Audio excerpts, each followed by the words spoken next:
follows us, that's it. No Valhalla, no hell, no afterlife, ever. It does not attack.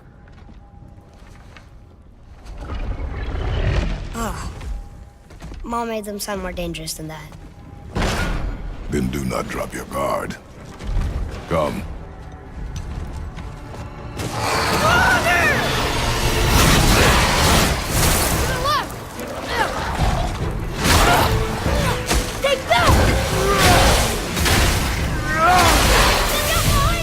Get back! Nice! See ya! Above us!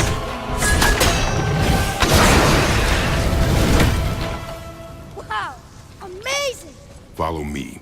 Yes, sir!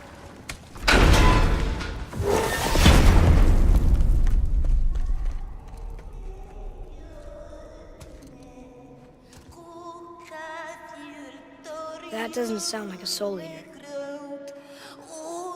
What do you think it is? We shall see, boy.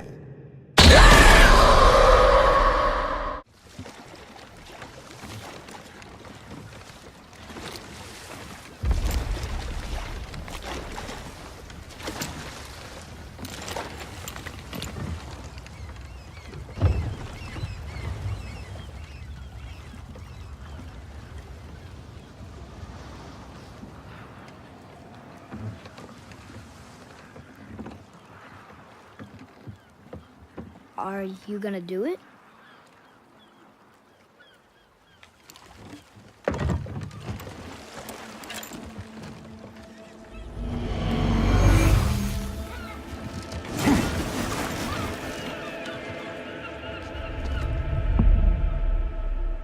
You said I was cursed. You think I'm weak because I'm not like you. You do not know everything, boy. No. But at least I know the truth now. The truth. Hang on, boy! Okay! The truth.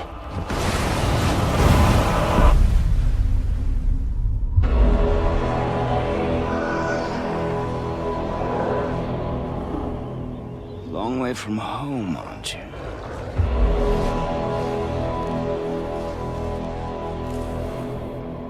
And here I thought your kind was supposed to be so enlightened, so much better than us.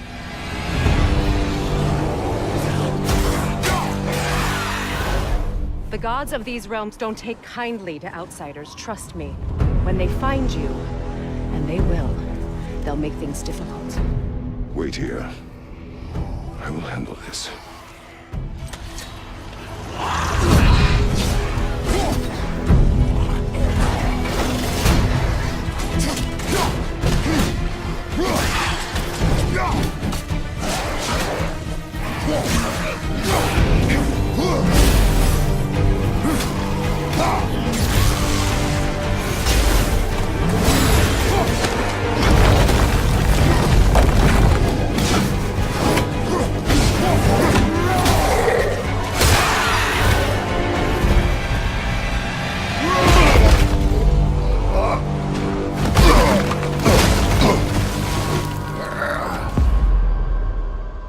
Wow, that was something, that fight.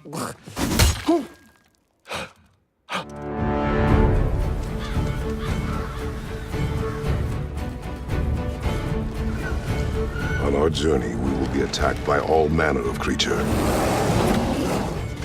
To be effective in combat, a warrior must not feel for his enemy. Close your heart to their desperation. Close your heart to their suffering.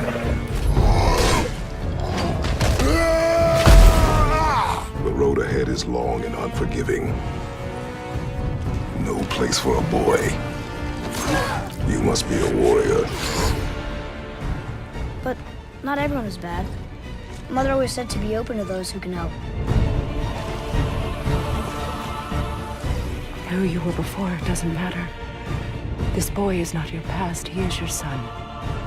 And and he needs his father.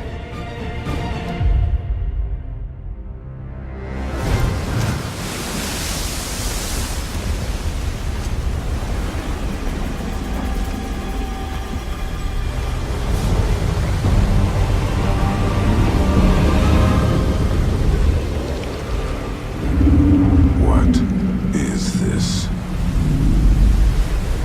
It's the world serpent.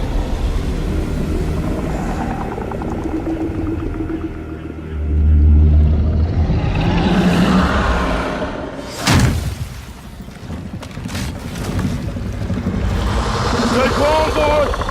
I am! What is it saying? He wants to help us!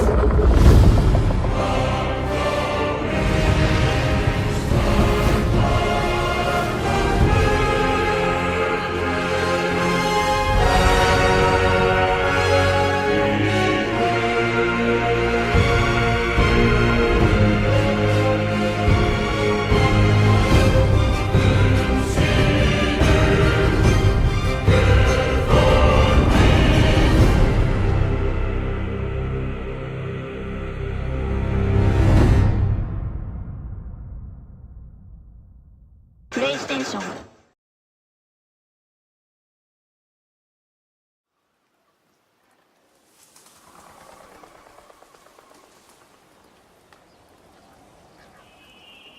Roar! That dome hammer doesn't scare me. Boom! Oh no! Boy! Stop! Boy!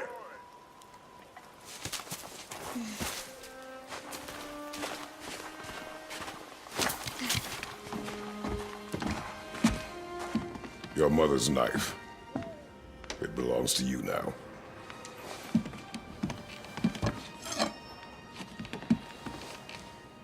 What for? A test. She taught you to hunt, yes?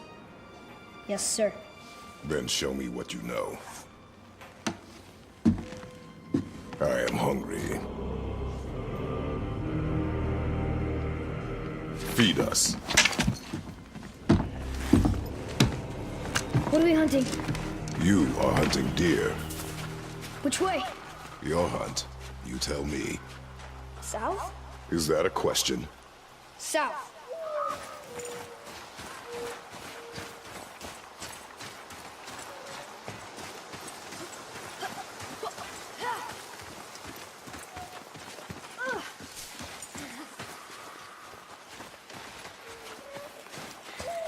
Look! Tracks! They're fresh! This one!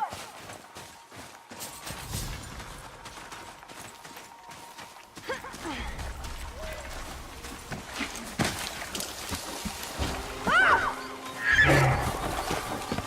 Found it! Slow down, boy. Sorry. You must think. Do not simply react. Be calm and plan. It's just, I'm not used to hunting. Oh, what happened here? There it is! Hold. What are you doing? Now its guard is up. Only fire. Only fire. When I tell you to fire. I'm sorry. Do not be sorry. Be better. Find it.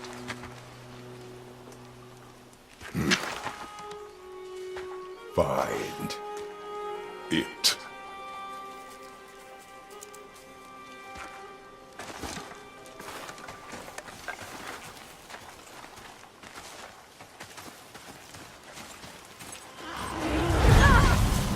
My bow! No! You are not ready! Stay back!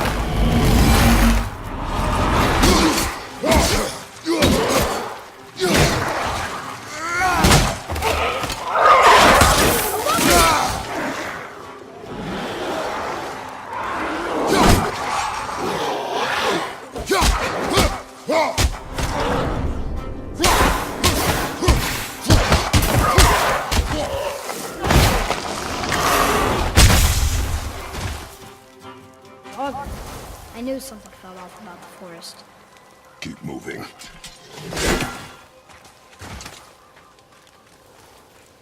You know, if you give me my bow back, I can help you fight. I'm ready. You have yet to prove that. I need a chance. You had a chance. I need another. Then find that deer.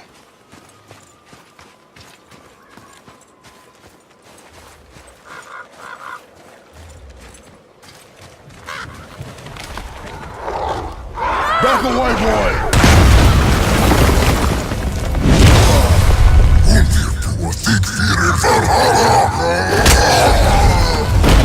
Here's your chance. Show me you are ready. Yes, sir!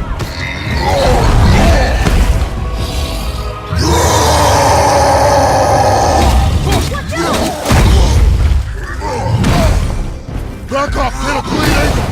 And space your shots! I will draw it from me!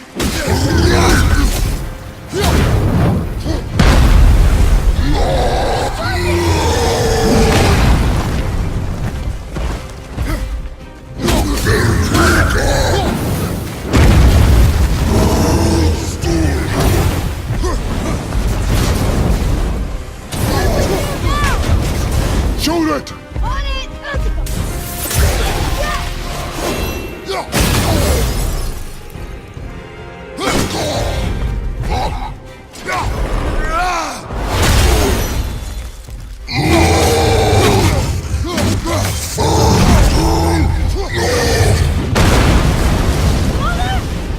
It is time! I will bring it down! You will kill it!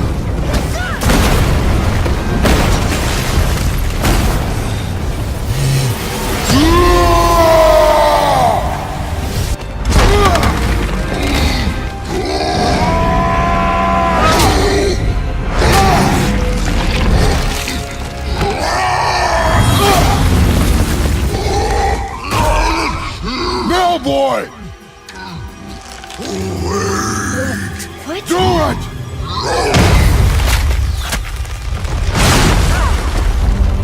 Off the ice!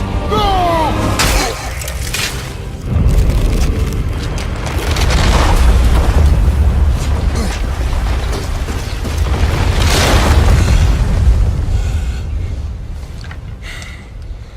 I am so sorry. Your deer is getting away. Yes, sir.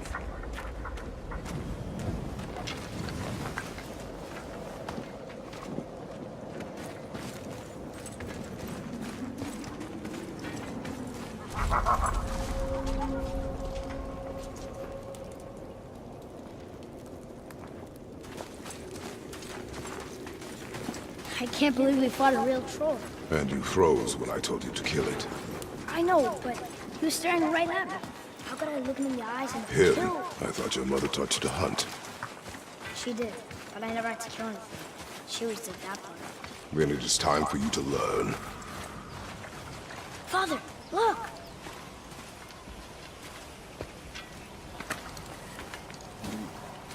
Wait for my mark. Relax. Do not think of it as an animal. It is simply a target. Clear your mind.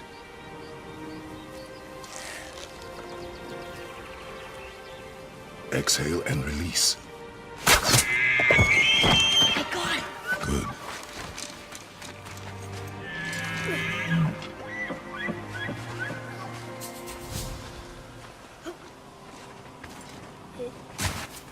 It's still alive.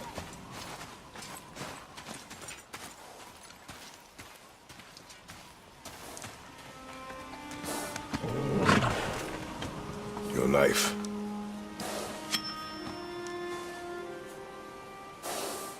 No. Finish what you started.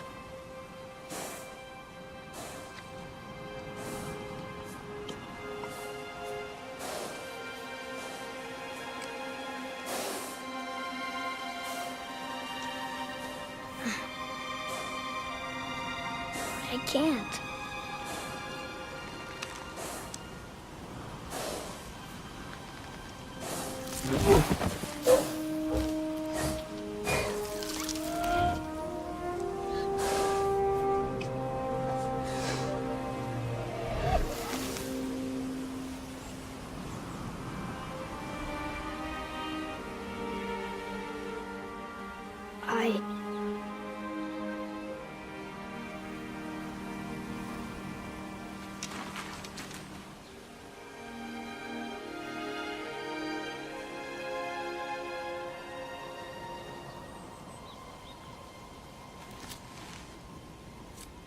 Now, you are ready.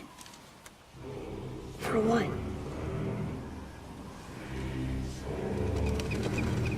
A new beginning.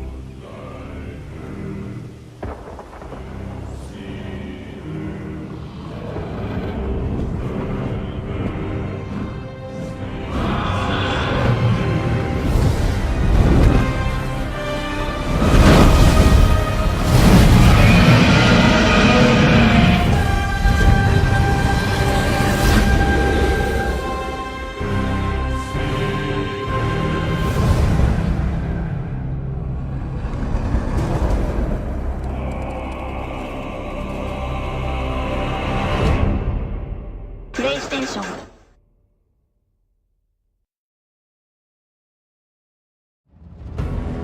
Ah, herein lies the tale of Thormur, the doomed stonemason. Thormur the Giant, a Jotun, was the greatest mason the realms had ever known. Hoping to save his people from Thor's campaign of destruction, the Elder Giant toiled day and night, building a massive wall around Jotunheim. But finishing it alone was nigh impossible. He hoped to enlist the help of his only son, Hrimthur. But the boy had the heart of a warrior, not a builder, and refused to complete the task set forth by his father.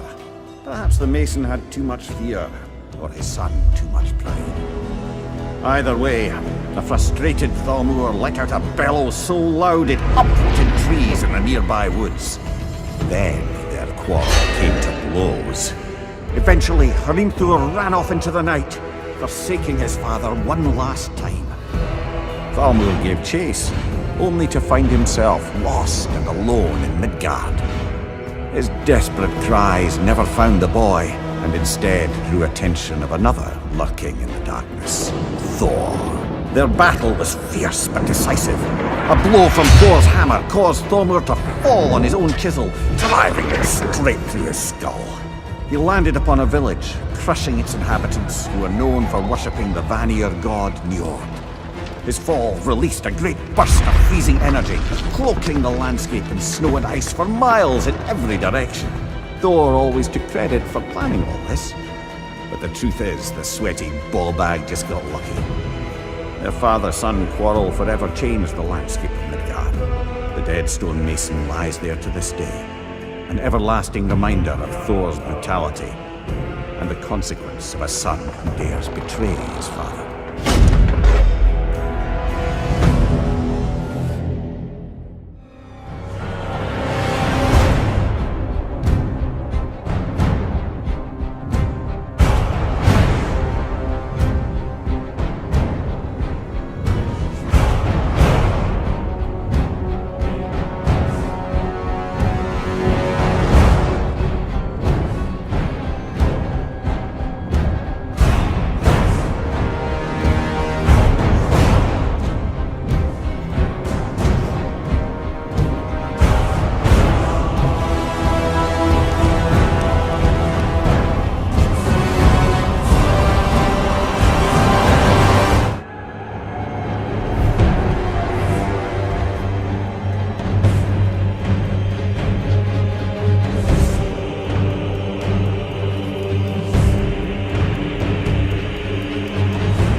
Unbound mortals! For the first time, hear the tale of young Atreus' maiden trip into the perilous Norse wilds, where malice and danger abound. Attempting to help a vulnerable creature, the boy wandered out beyond his protected woods alone. But I can't tell the whole story here, can I? You'll have to step inside.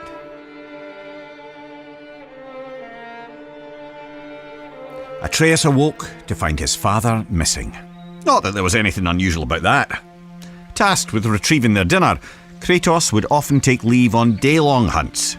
Why it took all day, Atreus never fully understood, but he knew better than to ask. After a quick breakfast, the boy got up and headed outside to practice his archery. He drew his bow taut, let his deep breath loose, and released an arrow. It sailed far beyond his target, becoming just another stick in the woods. The boy sighed. He'd have to find it later, likely when he wasn't looking for it. Determined to hit the target this time, he grabbed another arrow and focused hard. He held the string till his arm burned and let it fly. A bullseye! Well, almost. Maybe if you looked at it from a certain angle. You know. His mother called, and though he wasn't quite done yet, Atreus put his arrows down and went inside. Every day she would teach him, mostly language and archery. Honestly, the kid was pure dead brilliant, reading and writing on his own already. Today she gave him a lesson he was especially excited about. The creatures of the Norse wilds. Berserkers, trolls, witches, and even the undead. After answering her son's many questions, Atreus' mother sent him back out. He fired a few arrows, missing with most of them. He wasn't a bad archer, really, but he wasn't easy on himself either. Frustrated, the little bairn sulked off into the woods.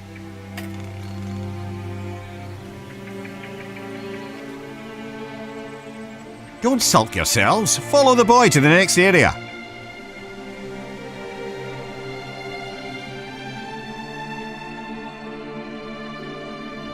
Atreus climbed up and sat cradled in the branches of one of his favourite trees. On days like this, he liked to close his eyes, listen to the forest, and let his mind wander. This kind of solitude never felt lonely to him, perhaps because he could hear things others could not. Ever since he could remember, the thoughts of others, animals mostly, could intrude upon his own. He couldn't much control it, and he didn't tell his mother or father of it, but it only added to the boy's absolute captivation with what adventure might lie past his all-too-familiar woods. As Atreus craned his head in an attempt to hear even farther, a desperate cry for help crept in at the edges of his mind. Not a whisper in his ears, but rather a shout inside his skull. Atreus shot up, and as he did, heard a second voice, a call to adventure, taunting him with the promise of a hero's journey. He jumped down from the tree and ran toward the voices. They grew louder and louder, overwhelming him to the point that he halted abruptly, stumbling as his inertia nearly overtook him. He hesitated there, knowing it would displease both his parents to venture further. In response, the voices only grew more urgent, demanding his attention. The lad could barely concentrate with this cacophony filling his head. He decided to follow the cry for help. Even as he did, the other voice derided the boy, calling him a coward. But if Atreus were to disobey his parents, it would have to come with good reason.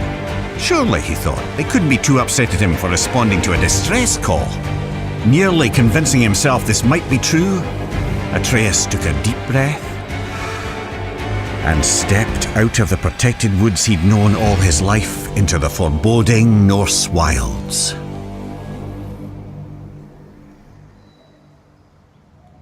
Delve deeper into the woods. Unless, of course, you're too frightened.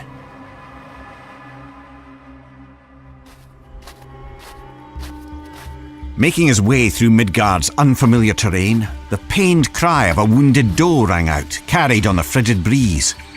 After attempting to study the patterns of nearby tree roots to use as a guide back home, he set off in the direction of the injured animal. He imagined himself as the gods from his mother's stories, travelling to distant realms on the great tree Yggdrasil. He was brave Tyr, mapping the unknown for the good of all the realms. He was the mighty Ullr, on a hunt for honour and glory. He was lost, completely and hopelessly so. The woods now seemed to be a repeating maze of trees and jagged boulders.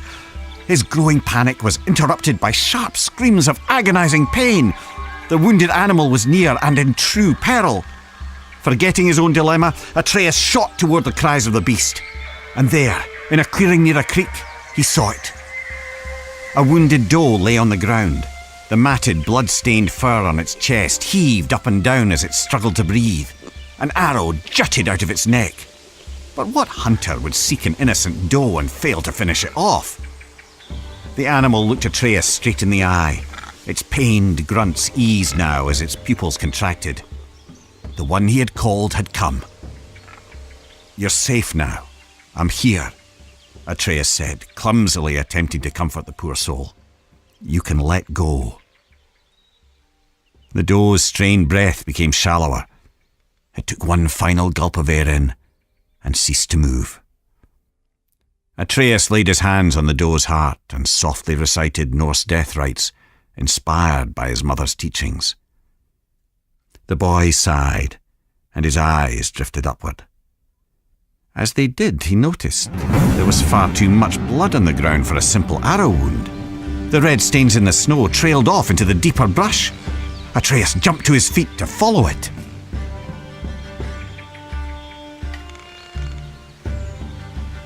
What horrors await at the end of the trail of blood? There's only one way to find out. The boy didn't have to go far to understand. The trail of blood didn't belong to the doe, but to the hunter, who now lay in pieces at Atreus' feet. The boy's stomach rolled as he took in the scene. He held his breath, attempting to let the nausea pass. And that's when he heard something else. Something hidden by the dark forest, mere steps away and still breathing. He turned to see two creatures from his mother's stories. Heaving, vile, undead monsters of pure rage. Draugr. Atreus' eyes grew wide as they met the empty sockets where the Draugr's eyes were supposed to be. The larger one roared, then it charged. The boy went for his quiver. He found an arrow, but lost his footing. Crashing to the ground, the Draugr rushed ever closer. The larger one plucked Atreus from the ground. The monster bellowed, spraying rotten teeth and flaps of decaying gums. Its half-tongue flailed blindly like the death throes of a headless snake. It was disgusting. In desperation, Atreus stabbed out with his arrow again and again and again, and by pure chance he connected, striking the Draugr through a hole in its skull. The monster dropped him as he continued to scream and stab. The boy was lucky, but there was no time to celebrate. As the second Draugr raised his blade, Atreus shot an arrow. It exploded against the Draugr's sword, shattering it to pieces. Quicker than the boy could react, a shard of the blade sliced into his arm. He yelled out in torturous pain. But as the Draugr drew in for the final kill, Atreus wasn't afraid anymore. He was angry. The blinding pain turned to white-hot rage as his ears pounded. His vision glazed to pure red. As the creature bellowed with fury, so did Atreus. Two warriors with nothing left but anger and pain. The last thing the boy saw before the world went black was a ghostly white hand grabbing the Draugr by its throat. A small, quiet question escaped Atreus' lips before he fell unconscious. Father?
本当にやるの？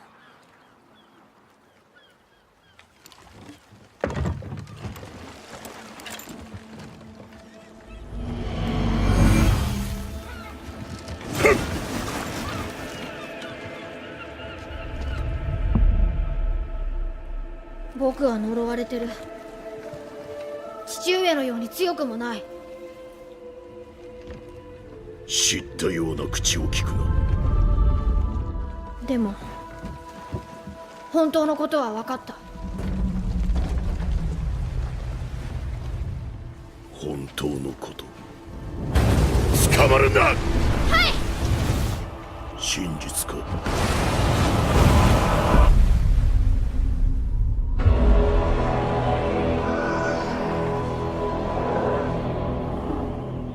故郷を捨ててきたようだな。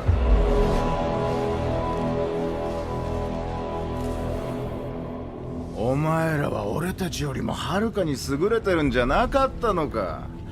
実にご立派なんだろ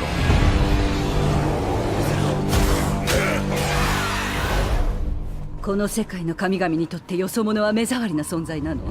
じきにあなたも見つかるわ。覚悟することね。離れてる。奴らを片付ける。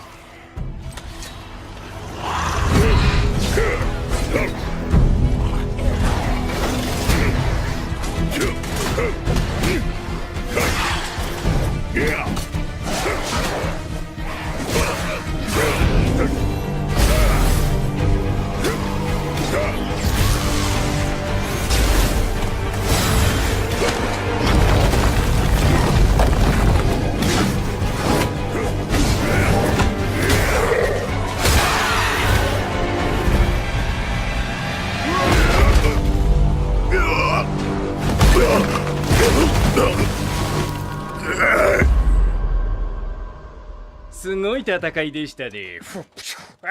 ほんと。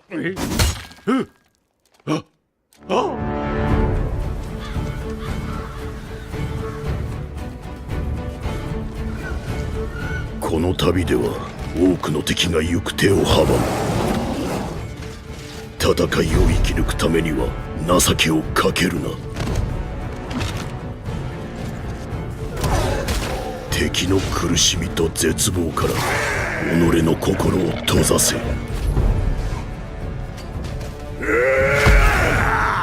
この旅路は長く険しい。哀れみを捨て戦士になるのだ。でも母上は言ってた。助けてくれる人を受け入れろって。彼は過去のあなたじゃない。この子を導いてあげられるのは父親であるあなたよ。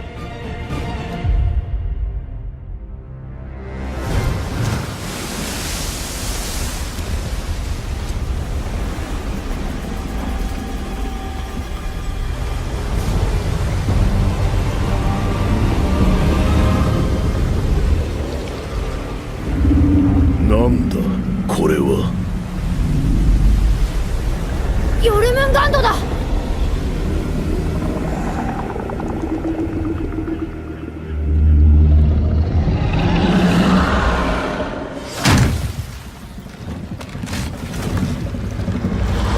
ひるむなよ。平気。何と言っている。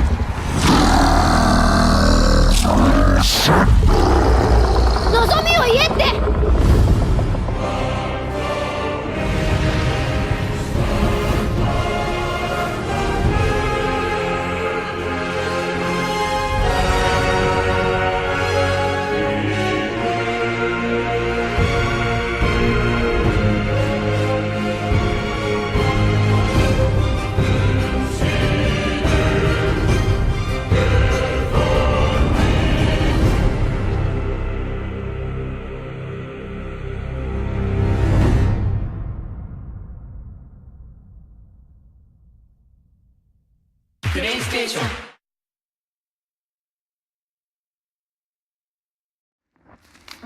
Why'd you say nothing? So this is that scene from the trailer. Oh yeah, this is from the actual trailer. You think I'm weak because I'm not like you. I know I was never what you wanted. But after all this, I thought maybe things were different. You do not know everything, boy. No. But at least I know the truth now. The truth. The truth. Why did you wait so long to tell me?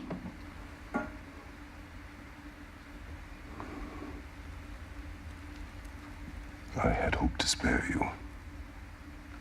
You are welcome to surprise me. Cut. Clear. He can fit in your pocket.